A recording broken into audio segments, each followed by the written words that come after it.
if we can't get this thing to work at all.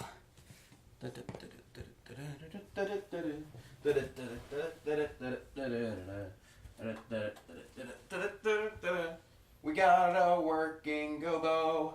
Hooray! Seems to be doing everything.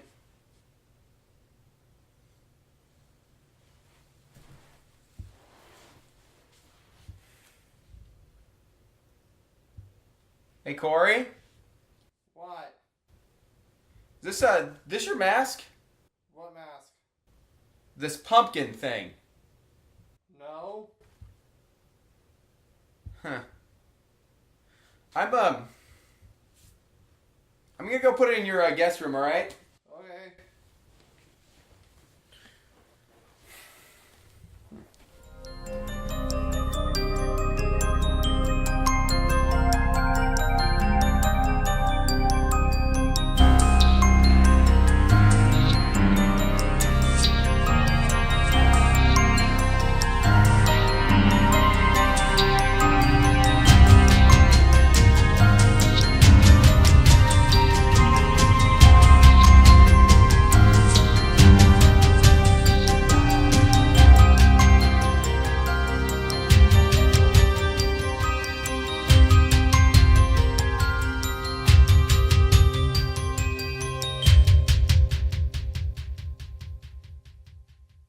Well, there it is. Yep. Today we watched Zombie Hamlet. Zombie Hamlet, where clearly the plot is Hamlet's been bitten by a zombie and everything's going crazy and destruction and mayhem persists.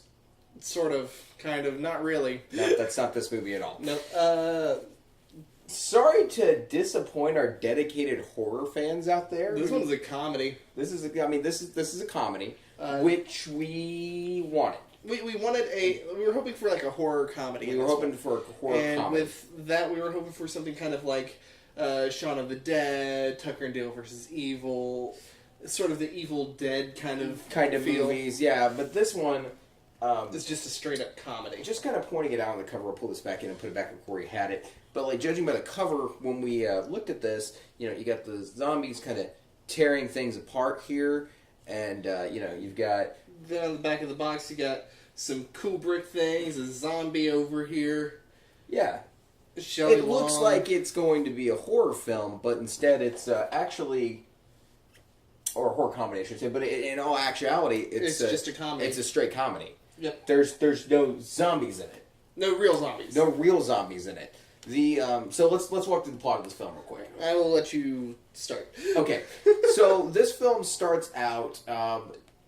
The plot starts out with this young director and this young producer, or this kind of green producer anyway. They're going to this larger filmmaker to see if they can't get a budget for his film, or the director. This is the director, by the way, played by Travis Wester, better known from Eurotrip, is what I recognized him from. There's a lot of those actors in here.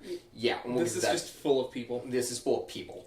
But yeah, no. So Travis Wester and his producer, they go to this bigger agency, and they're like, oh yeah, $24 million project, we could do that, yeah, totally, for his Zombie Hamlet movie, which he's going to set in Civil War. Yeah, it's actually going to be Civil War Hamlet. It's just Civil War Hamlet, and then he's location scouting. He's in Louisiana. Found this great old manor that's full of just great grounds and locations, and they're like, this is perfect. And they get the call saying, the project's been canceled, the money's been moved elsewhere. What exactly are you telling me? I just got through about half of this script, and I'm telling you, the story is a real yawn. What? I think we ought to put the brakes on this thing. Jerry, we are already here right now. Well, I've already shuffled the money to another project. Jerry, you cannot do this to me. Yeah, so they suddenly have no money. Well, luckily the person who owns this house is a famous author. She wrote one book and then disappeared. She's the Harper Lee of this movie. Yeah, and so she had a ton of money apparently left over, and it's at least the thought at this point. Yeah. And she's like, "Well, I'll fund your picture." And it's like, "I'll give you $300,000. $300,000 to fund this picture." And you got to put my granddaughter in the movie. Yeah. I'm gonna need that camera back. Perhaps I could lend you the money. Oh, no, Hester. No, that... Do you have $24 million? No, I was thinking $300,000. No, Hester. 300,000. 300,000. And so, like, they roll with it. Yep. And in order to work with the budget that they have, because they can't get the scenes that they want or something like that, the Low-budget zombie Hamlet. low-budget zombie Hamlet. That's their film idea, and kookiness insists when the author dies. What's going on? Uh-oh. Why you got? What's the deal? She's dead. Yep. What? Yep. And they have no money. They have no backing for this film. Like, they've gotten one check and, like, the $300,000 she's giving out every week. Yeah. Like, it's 3 weeks of shooting, $100,000 per A week. week. Yeah. That's the plan, and nothing good comes of it. Yeah, when she dies, because now they have no money, they have no idea how to finish this picture. They have the second check. Check. How much? $100,000.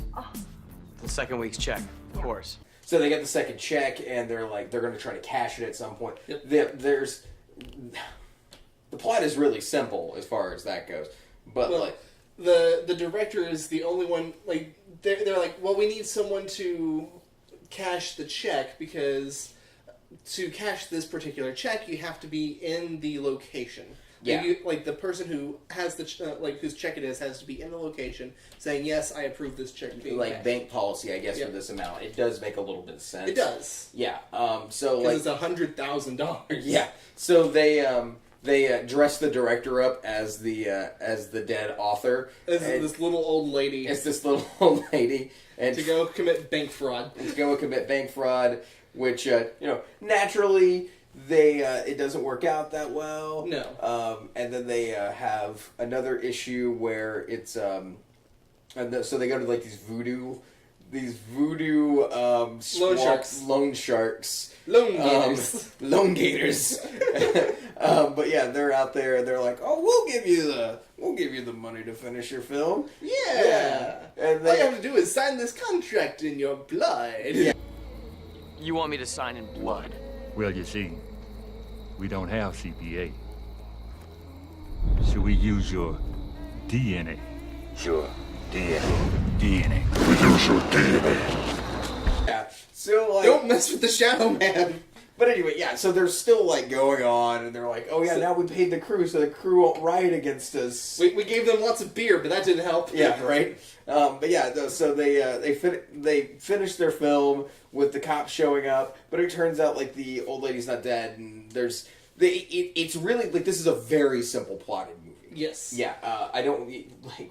I think for this movie, the reason why this movie kind of works the way it works is simply because of the style of the filmmaking.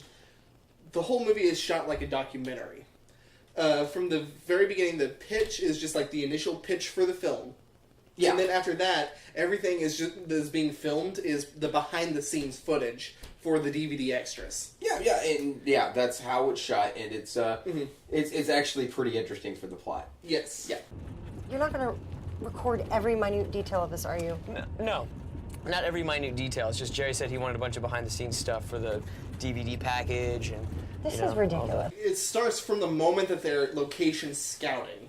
Yeah, that's where like this extra filming comes from, and then in the car, and yeah. And then as soon as they have the backing from the author of the novel, they another person shows up whose name was Larry, what was his name?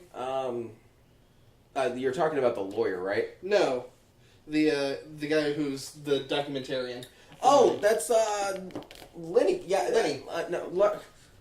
Leonard. Starts with an L. I'm put it on my notes. There you go. Pull up your notes there. Yeah, no, but yeah, he's he just kind of shows up.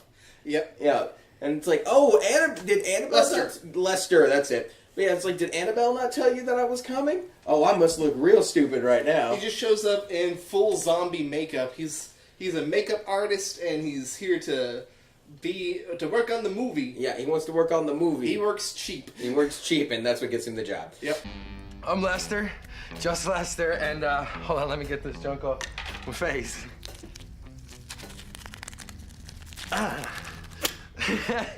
And I want to be in your movie. But yeah, he's like, get me out of this town. Anything, help. But yeah, he ends up becoming the makeup artist of the on the scene. But he also becomes the documentarian. He shoots all the behind the scene footage. He's the camera operator for the rest of the movie. Yeah, like he's the first character you actually see in the movie, because the movie opens with the old lady dying. And him shouting "shoo fly" in the he's like messing with stuff. Yeah, he's like trying to work with the camera, and then that's how because they have that opening scene there. Beat it, fly. Yep. Yeah, and then they jump back in time. Yeah, and so the entire thing is shot. The entire thing, except for the opening portion of it, is shot on this shaky, free-floated camera work. Which is super simple filmmaking. I applaud them. Yeah, it's not a bad idea. The whole budget went to locations, costumes, and actors. It did, because when we talk about actors, this film, has people that it's got people. You may not know their names, but you know them. Let's start simple. Travis Wester, I said earlier, from Eurotrip. That's his biggest movie. That's the biggest movie I recognize him from. Jason Mewes, who's Jay from Jay and Silent Bob, all of the Kevin Smith movies. Kevin Smith isn't in this film, and he has no association from our understanding of this film.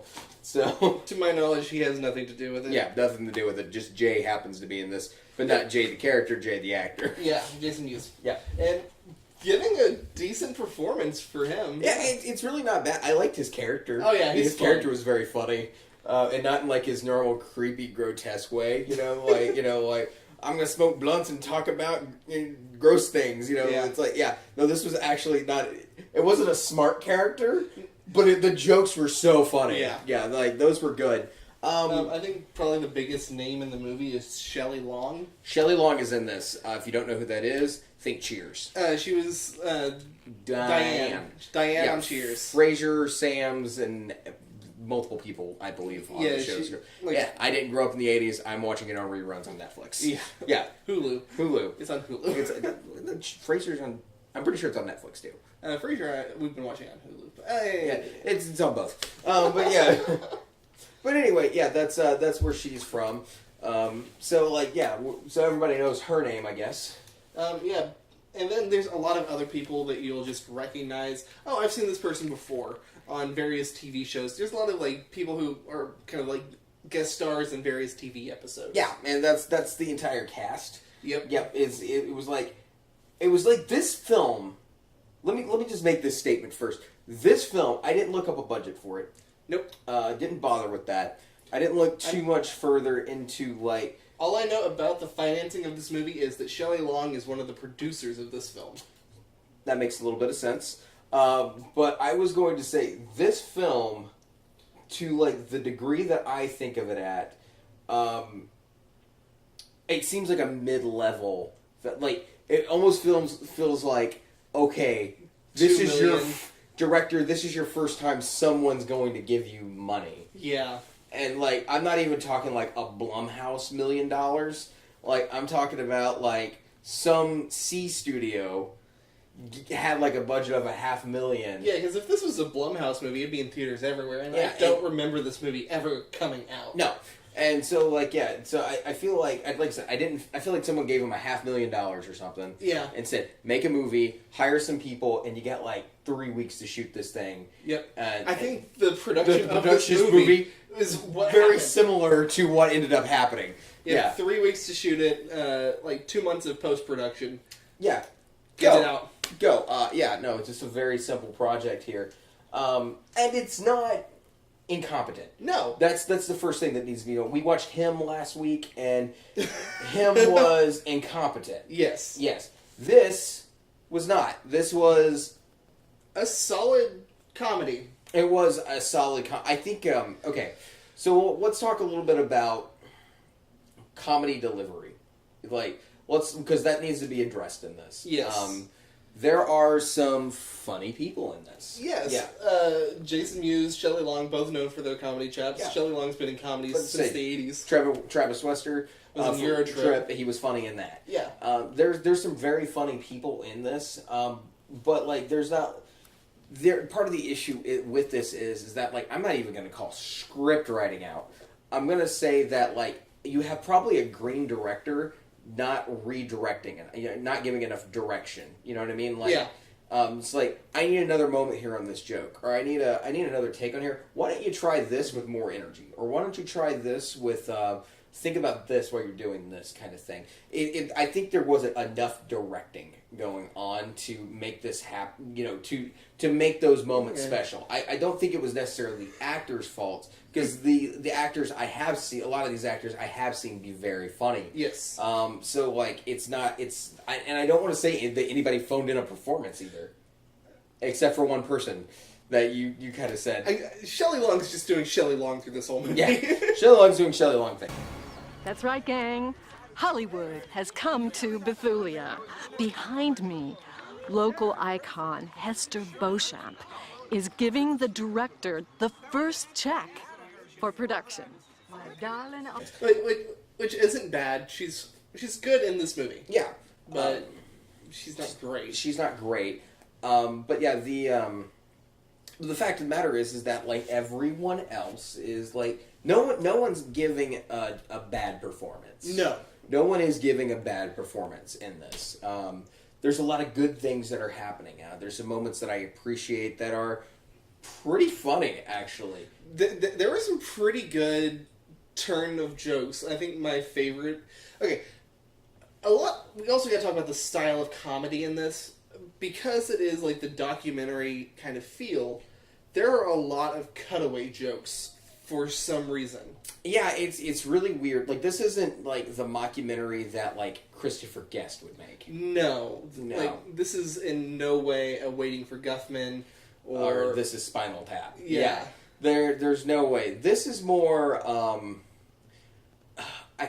almost like it wants to pay homage to that, but like it wants to be sort of like that while also being Family Guy. That's exactly it. Yeah, it's like if you were to watch a Christopher Guest mockumentary with some Family Guy jokes being intersected in there. Because a lot of the jokes in the movie, it's like, I know what you've been doing for the 2 weeks ago. You was cleaning off the statue with a bird shit. Yeah, right. And then it cuts away to him 2 weeks earlier, and he's standing there with a like a bucket and a sponge, staring up at a statue. 2 weeks ago, you were scrubbing pigeon poop off a William Claiborne statue. It's funny. It's Family Guy. Like, yeah, that moment was funny. Like that's one of the funnier jokes for me. Yeah, if I was to look at this real fast, this is 2013. Yeah, Family Guy is very popular in 2013. I mean, it's still a popular show. I'm not saying that. I'm just saying 2013. Like that was kind of the end. It was hitting its heights. It was hitting its heights. People were, it's still relevant. Yeah. There's a lot of people growing up who are very familiar with it. So why wouldn't the style of comedy be in a lot of people's minds? And that's what this film does. Yeah. What do we do with her earthly remains? Put her in the freezer. All right, then it'll be hard to figure out the TOD. What? The time of death. All right, look, I did it in Bangkok Bullet. Of course you did. Oh, as soon as I get the TOD, you're going down, girl. You never get the TOD. Why's that? Because the body been in the freezer too long. Look, you see, we're good. Yeah. So I mean, like, yeah, we've seen this style of humor before. Yeah. That being said, like, there's nothing wrong with using that style of humor. No. But like, it's very obviously branded at that point. It is. It is. Okay. So, I don't feel like there's anything incompetent about the script writing on this, really. That being said, also, like, I don't think there's anything good about the script. I don't think there's anything. Yeah, I don't think there's anything colossal or airplane-like about this. No. No, I don't think there's colossal thing. I was like, what are you? God, that's a good movie. But no, really, yeah, I don't think like any of there's none of that really. No. There's none of that high sophistication of humor or that just brilliantly funny stuff, but it makes you laugh. It does. We've made that film before. Go look at our YouTube channel. But anyway, there's stuff like that in here that's like, it's funny, but it's not overwhelmingly funny. A lot of comedies have a big laugh. This does not. This does not have a big laugh. There's no moment that's quotable in this, or just no. It's shoe fly. Yeah, shoe fly. Beat it, fly. Yeah, no, that's about it. But you had a thought. I think I have issues with this movie, mostly because while it is a comedy, it's also, and some few of the jokes actually hit and land. Mm-hmm. Like there were some where we like turned to each other and went, "That was pretty good." The majority of the jokes in this movie just don't really sit or land or anything. It's like, oh, okay, I see what you're doing. It doesn't work. Got it. This is you learn to do this better. Yeah. No, I mean like perfect example of a joke not landing would be the opening where it's like, oh yeah, you remember the chicken commercial? And Osric did that commercial you loved so much last year with the chickens. That was you? That was me. Oh, God. They went and did it. The maniacs went and did it! They flame roasted it! For the love of God! That was hilarious. Thank you. It was supposed to be ironic. It was hilarious. That one, and then like they show the chicken commercial, which you're thinking is supposed to be overly funny because that's the way they sell it to you. Yeah, and it's just a Planet of the Apes ripoff. Which I get it. Oh no. Yeah, but like at the same time, like it's not really funny, and there's nothing really funny about it. No, but then there's another cutaway gag that is funny, where like. They have the I've dealt with blackmail in 7 different movies, and then they show all 7 different clips. Okay, if she's gone, that means someone knows what we're doing here. We should be expecting the blackmail note anytime now. Zach, there are no blackmailers. Listen. I've dealt with blackmail in 7 different movies. The trick is, just get crazy on them. Battle stations, everyone.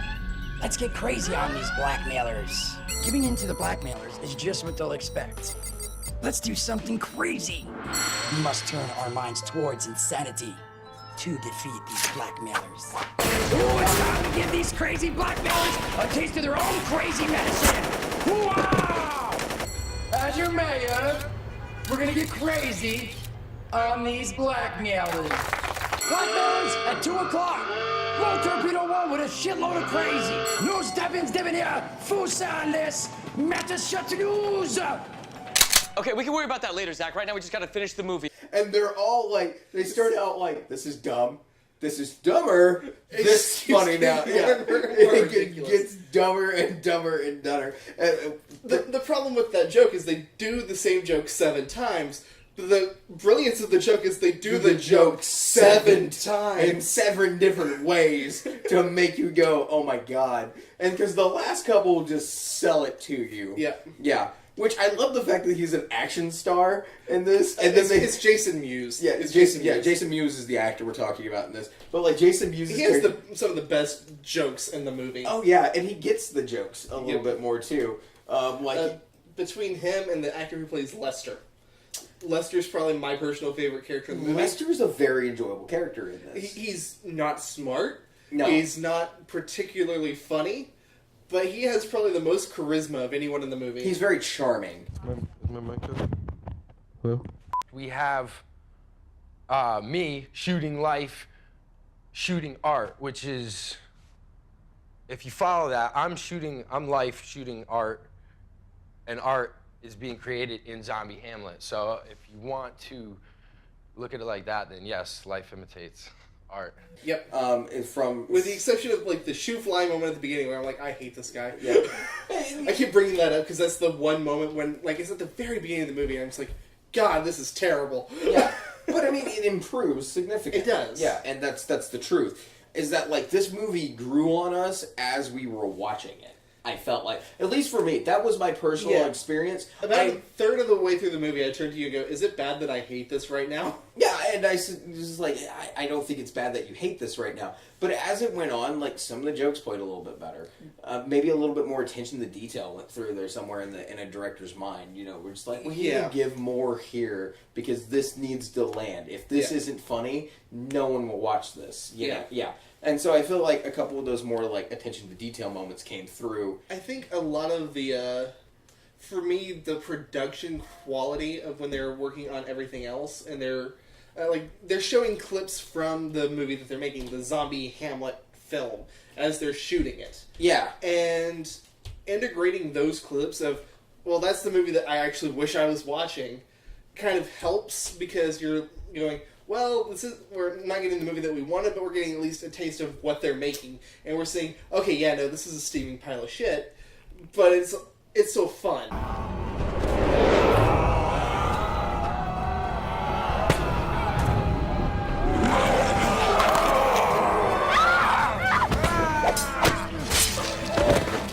Oh, I die, Larites. The poison quite o'ercrows my spirit.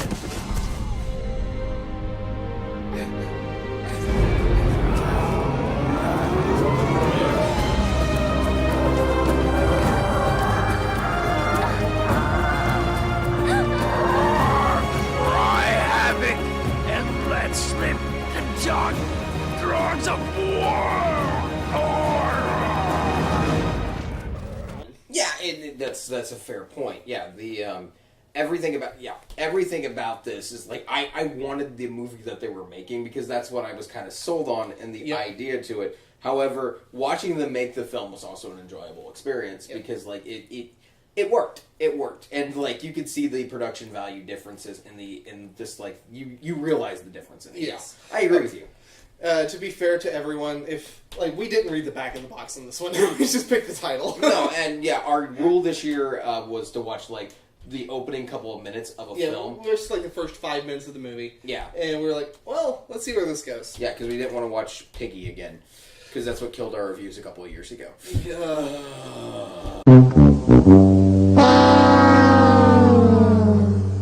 Killed me. Yeah, and yeah, like I said, I didn't want to disappoint anybody who was here to watch bad horror films or be introduced to bad horror films, because this one's not a horror film. It's not. Do I think this is worth watching? Maybe. I think if you... I don't think this is not worth watching. I could watch this again. Yeah. That was the thing I was asking myself earlier when we finished this. Like, could I watch this film again if there was nothing else on? Yes. Yeah. Yes. If I couldn't find anything on Netflix, I could watch this again. Or I could literally go, hey, this isn't a very funny movie, but it's funny. And like, I could tell someone about it, too, you know. Well, this is... like one of those movies of like, oh, you've never seen something like this before? Here, check this out. Yeah, exactly. Or, oh, you really liked Waiting for Guffman or Best in Show? Here, try this one. It's not great. It's somebody else doing something similar. Exactly. This is another example of a mockumentary. Yeah. You could use this to teach a mockumentary. Yeah. It's not the one I would choose. No, it's not my first choice, but you can explain to someone how a mockumentary works in this. Mm-hmm. Because, like, my choice would be a Christopher Guest movie or The Gods Must Be Crazy. But this one is... it's the same thing. You know? Yeah. It's within the... your neighbors suck tonight. I know they were nice people and told you, but they're just killing me right now. This is the same thing. Yeah. Yeah. Yeah. Got nothing else to add? No, I really don't. There's not a ton that I have to add about this film. Unless you want to talk about, good grief, Sam... The lawyer? Not lawyer. The lawyer guy's a lot of fun. No. I can't think of... Diane. Oh, Shelley Long? Shelley Long. Sorry, it was on the tip of my tongue and I just could not... It's like, get it out. Get it. Do you want to talk about Shelley Long's performance in this? Because, like... that is the one that, like, I think it's the fairest to say... Was bad. Yeah. And could have been done without. Which I don't understand why her performance was so bad in this. She's good in this movie. Yeah. I think it would have been fun... Okay, so... like, she herself is pretty good. Funny. You're pretty funny. Like, she hasn't been in much lately. Like, there was a Christmas movie I watched a couple of years ago where it was like a Christmas engagement or holiday engagement or something like that. And she was just like a little, ooh, I'm here. And I'm playing mom. Ah! Yeah, no. And she just popped in for like 4 or 5 scenes and was done. Like, This one, she produced this. Yeah, you would think she would either A, give herself more screen time, or B, put a little bit more care into her film. What are they up to? But like, I'm not calling her out, but because like, but what it is that like her part in this could have been done without in every capacity for the film, and the film still would have worked. Yeah. If anything, I think it would have made the film better. I agree. Yeah. This lady right here with the microphone and the, That's Shine Reynolds. She's got the scoop and all the music. So like, one of the reasons that I don't think it works is because everything else is shot off Lester's phone or camera. I keep wanting to call it a phone because of the one phone scene. Yeah. That was kind of an interesting idea. That was one of the better jokes of the movie. We'll talk about that in a moment. Yeah. But Shelley Long. Shelley Long in this is a TV news reporter, which is being shot on a different medium for the mockumentary purposes. Yep. It's still being shot on a camera that exists in the world. Yep. She's like the entertainment news for like the local Channel 6 news.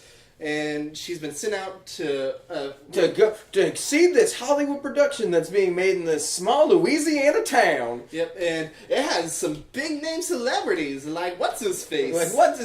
Who's playing Hamlet? Oh boy! And we got this kooky young director who's supposed to be the next big thing, you know, and which he's not. Yeah, and she's out there, just like. Oh, da-da-da-da-da-da-da-da-da. Well, that's right, Dan. It seems that Shine Reynolds missed the big story when action movie star Zach Buckley came to town. Let's see if she can hit the mark on her next story. This is the first day of the second week of filming, and we are going to bring it all to you. You know, and she's not phoning in and doing nothing. She's trying to, like, yeah. She's just trying to gossip about the movie, pretty much. Like, she wanted to be in the movie. Like, she showed up for the audition process. Yeah. Oh, what a noble mind is here. Or... What? Well, that's the part where Hamlet has behaved very badly, and Ophelia is bemoaning her fate. Yeah, I get all that. I know. We've cast Ophelia. We've cast Ophelia already. That's really what I was gonna say. How could you do that? And when she got kind of turned down for that, because, like, it's Shelley Long, and, she's a little bit past her prime. Yeah. Which I'm sad to say. But, and with this one, she's, like, over here trying to play Ophelia as this news reporter, which was funny. That was funny. This news reporter trying to play Ophelia, Yeah, and the director's like, move along, we've already casted Ophelia. And getting all huffy, and that's kind of, I feel like that's the reason why she's over here, like, stalking this production. Yes, and that's exactly, that's her character motivation. That's why she's doing it. But then, after that point, like, she just kind of just pops up to film and... At random times that, like... Just to add tension to scenes. What are they up to? And, like, she's pushing the other, like, she's trying to kind of pushing the other characters as, like, they're trying to make her the primary antagonist. Yeah. Well, really, the primary antagonist needs to be... The situation and the lawyer. Osric, this is Edgar Mortimer. He is my attorney, my business manager, and he is the district attorney of Bethula Parish. This is Louisiana, and I'm a Louisiana lawyer. Do you get me? I smell a rat. Yes. Those two need to be driving the I feel the lawyer more than Shelley Long any day. By far. More him, less her, because his character, like, they set it up. We haven't talked about the lawyer at all. Yeah, we need to talk about that. So the lawyer in this is like the family lawyer kind of. Like it's later revealed that it's kind of like he's kind of sort of dating the author of the novel who's financing the. You poor baby, that flu must have really knocked you down. Well, don't you worry, Edgar's gonna keep you nice and warm, baby. Movie. Yep. Like he's sort of dating her, and they are like he's over here going, you don't need to be financing this movie. This is not something that you need to work on right now. Which has its own kind of twist on it. But he, So he's with her, but he's also like very hesitant about this movie being shot. Yes. One way or the other. And now that they have like money invested into this film with $300,000, he wants to make the movie work. He wants to make the movie like as marketable as possible. How are we supposed to get our money back if nobody understands what the hell the actors are saying? It's Shakespeare. It's true, it's Shakespeare. People have certain expectations. Tell you what, then, take out all the talky stuff, and it might be okay.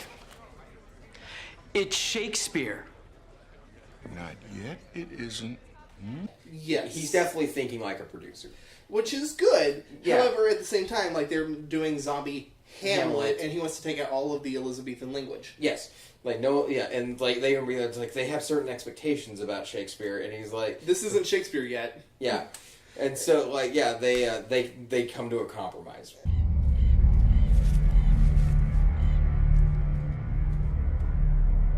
"'Tis now the very witching time of night, when the churchyards yawn, and hell itself breathes contagion to this world." Which was stupid subtitles. Lame. It was a lame joke that didn't work. Yeah, and they just threw it in there. But I feel it was an excuse for a joke, which is what Family Guy style does. Yes. Yeah. His best scene of the movie, like, he pulls up next to the... Like, they're walking down the street. He pulls up in his car next to the director and, like, the other producer and Lester. And he's like, "Director Bang, get in here." Say, Mr. Taylor, I'd like a word with you. Step into the car. Now, don't you harass the boy. No, I just want to tell him what's what. Yeah. And, like, he's driving down the road with him, like, giving an obvious threat of, if this movie does not work... Now, I'll tell you something. If something was to happen to her, if you was to hurt her even just a little bit, well, I'd have to take you down to the swamp, cut your legs off, cut your arms off, cut your feet off, and introduce all sorts of strange things to your body. Dip you in meat sauce and feed you to the gators. You understand me? Wait a minute. Are you threatening me? No, son. That's a promise. That ain't no threat. Okay. We will take you out into the swamps and cut off all of your limbs and just leave you to die. By the way, for the people who are making a movie, like, that conversation needs to be had with the producer, not the director.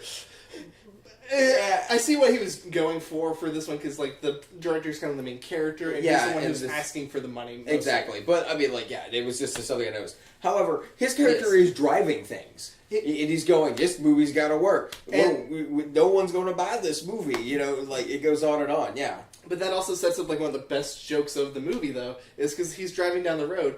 Like, they push Lester out, so they need to film inside the car, so the director's over here filming this on his iPhone. And then in the background... Lester's still filming, walking next to the car, like on the sidewalk. So you just see him like walking in the background. Because his footage is just a wide shot of the car, and you can't see anything. It's very clever. It's funny. Yeah, and like I feel like they came up with an idea that just didn't work. But like I appreciate them trying something. Yeah. And when the phone got knocked out of his hand and it went flying through the air, and then you see like, the phone, whoa! But then you saw the phone. With its own shot, and it's just like, what? Which I felt like the idea was like to do a hard cut back to the Lester footage, but they went back to the phone, which made it not work. Yeah. So if they had gone to the Lester footage, the idea might have worked. You know? Like what they needed was like to go from the wide shot of the car to Lester zooming in on the phone as it flew up into the air. Yeah. And then cut to like the shot of the phone landing on the ground, then like Lester coming over and like looking at the phone. Just being right there. Yep. Yeah. I mean, it would have. It's a hindsight thing. Yeah. It's not a bad thing. No. Like that was like this didn't work. But you had a working joke, and then there was a joke that didn't work. It happens. It happens. For this, it was what could have been a very interesting camera shot. Yeah. And it just turned out it just didn't work. Going back to Shelley Long, though, I will Let's say go there's one joke with Shelley Long that I felt that worked, which is probably one of the stupidest jokes of the entire movie. Which one's that? It's about halfway through the movie, and it's like Shelley Long sneaking back onto the set in the middle of the day, and she just kind of steps up from behind a bush wearing entirely camouflage. Shine. Shine Reynolds here, incognito, to show you the real behind-the-scenes dirt. Yeah. And she's just like, I'm back here on the sets after sneaking in. And it's so stupid that it works. It's beyond moronic. Yeah, it's so silly, but it works because it's just like that's how ridiculous her character is. Yeah. Yeah, and it goes back to those kind of, it's like, no one messes with me, and then it's like, No one crosses Shine Reynolds. No one.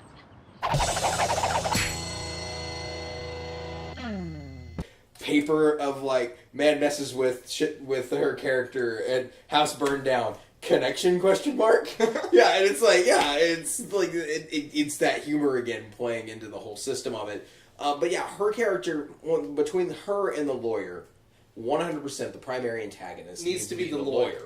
And then there needs to be the twist of, oh, he's doing this to protect her.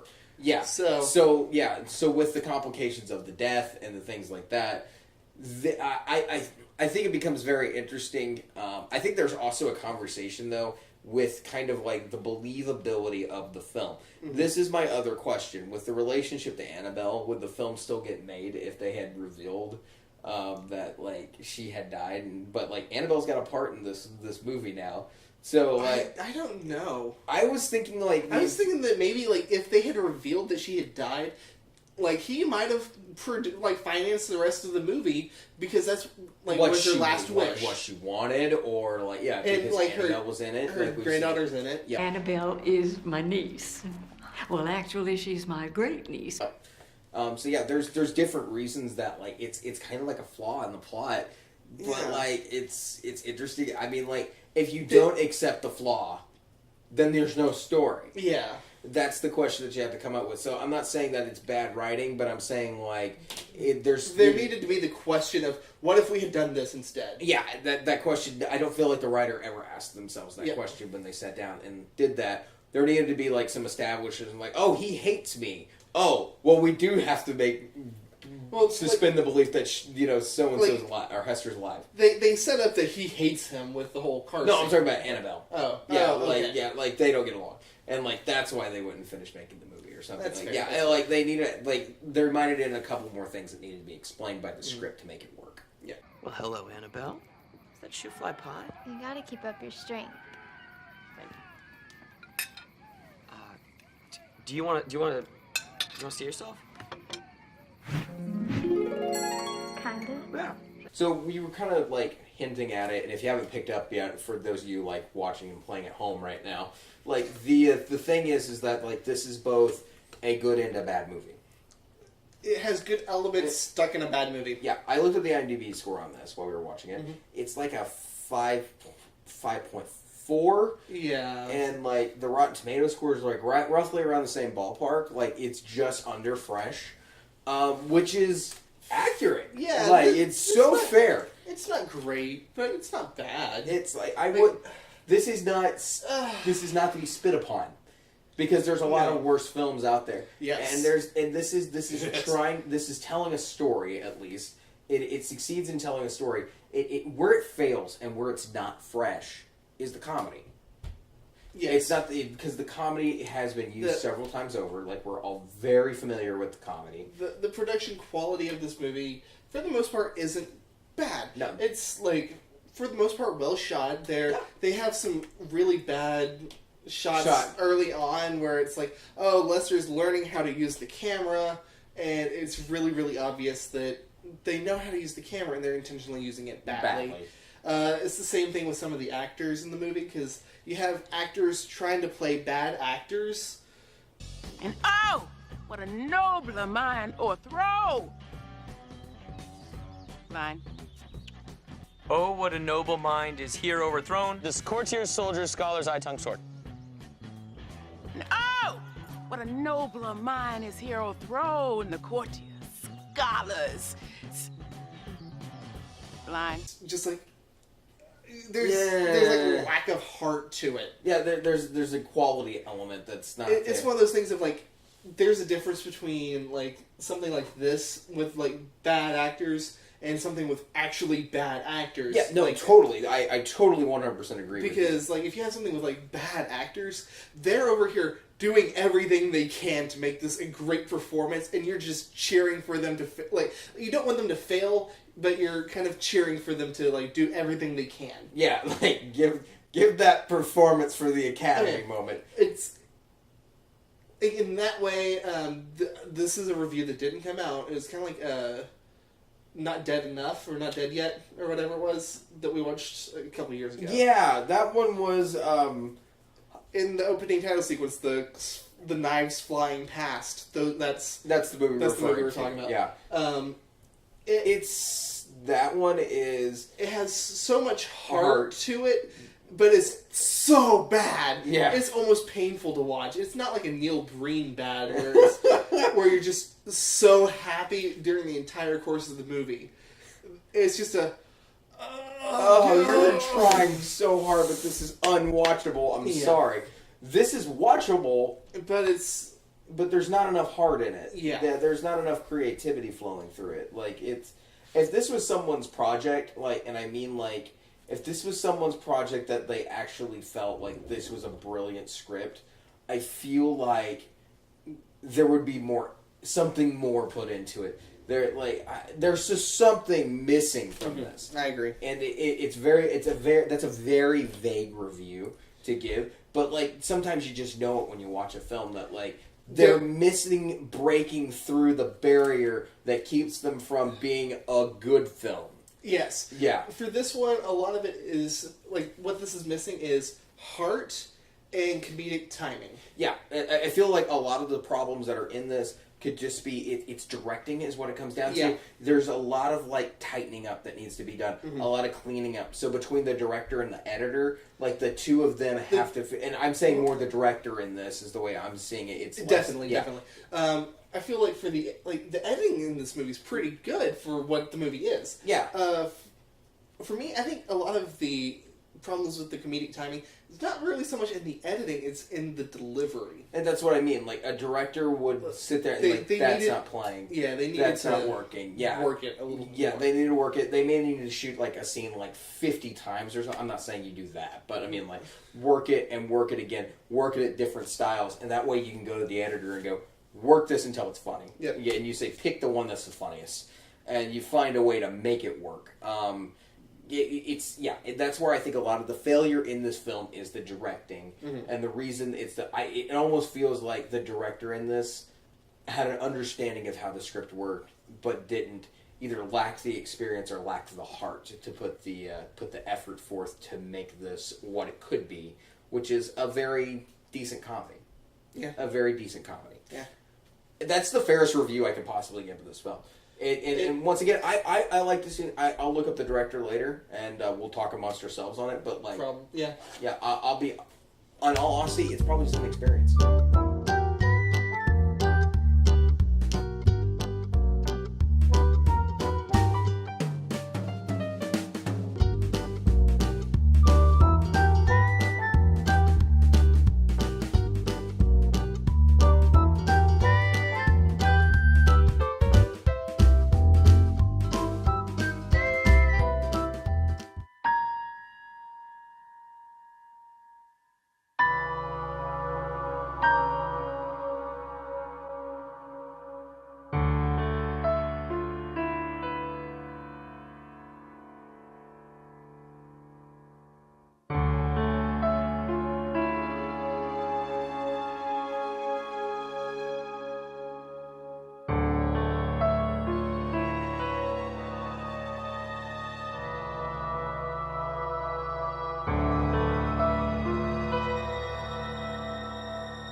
Alas, poor York.